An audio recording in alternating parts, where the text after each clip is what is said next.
इतनी कृपा है गुरु जी की हम पर, और आज उनकी मेहर से हम सब यहाँ एक परिवार इकट्ठे हुए हैं। जब मैं गुरु जी के पास आई तो मैं बहुत ही हर तरह से टूटी हुई थी। जिस तरह आपको ये बगिया गुरु जी की एकदम फूलों से भरी हुई नजर आ रही है, उसी तरह मेरे माता पिता ने मेरे लिए बहुत ही सुंदर बगिया, शायद अपनी जान देकर भी इंसान अपनी बेटी के लिए नहीं पा सकता, उन्होंने ढूंढी। बगिया के माली बहुत ही अच्छे।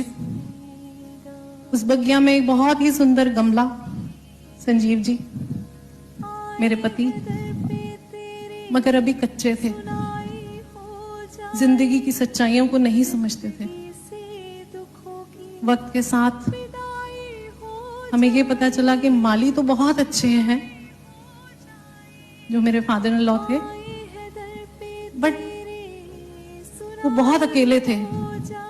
उन्होंने अपनी उस बगिया के अंदर बहुत से लोगों को घोंसला बनाने दिया, बहुत सी नेमतें लोगों के ऊपर करने की कोशिश की कि ये मेरा परिवार खुश रहे, फले फूले।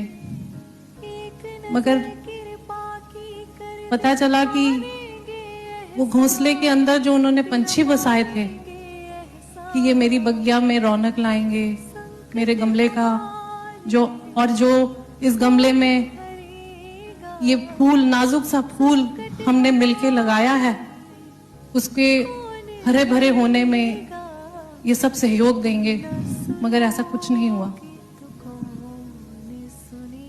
उस घोंसले के अंदर कोई पंछी नहीं थे, दरिंदे थे, भेड़िए थे, रिश्तेदार, दोस्त, काम के लोगों के नाते। उन्होंने हमारी हरी पूरी बगिया को बिल्कुल खत्म कर दिया। एकदम ऐसे कर दिया जैसे कि राजा से रंग हो जाते हो।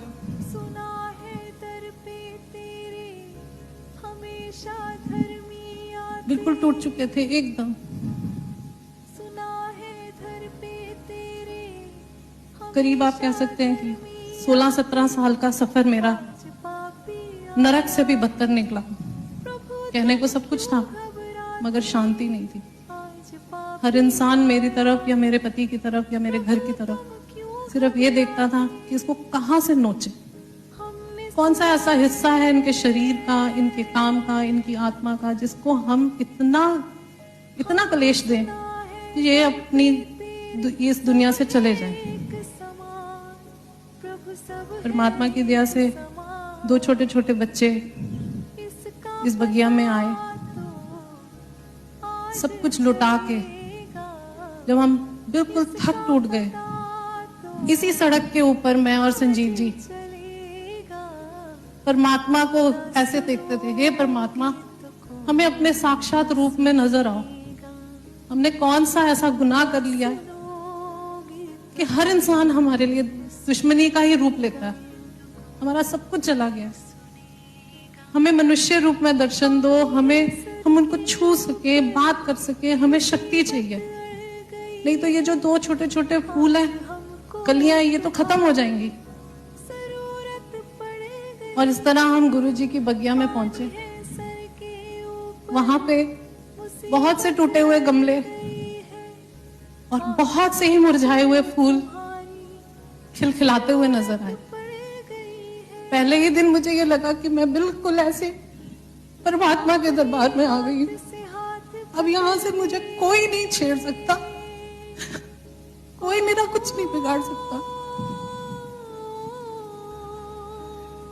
और आप ये देखिए कि वक्त के साथ जिस लड़की के अंदर एकदम ऐसे हो गया था कि मैंने क्या कर दिया, कौन से कोने में जाके छुप जाऊं, मर जाऊं, क्या करूं।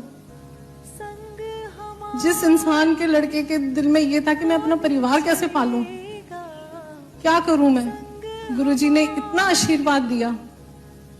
जितनी हमारी जिंदगी में कलेश थे उन्होंने ऐसे हाथ रख दिया और पहले ही दिन उन्होंने आशीर्वाद दिया, जा ऐश कर।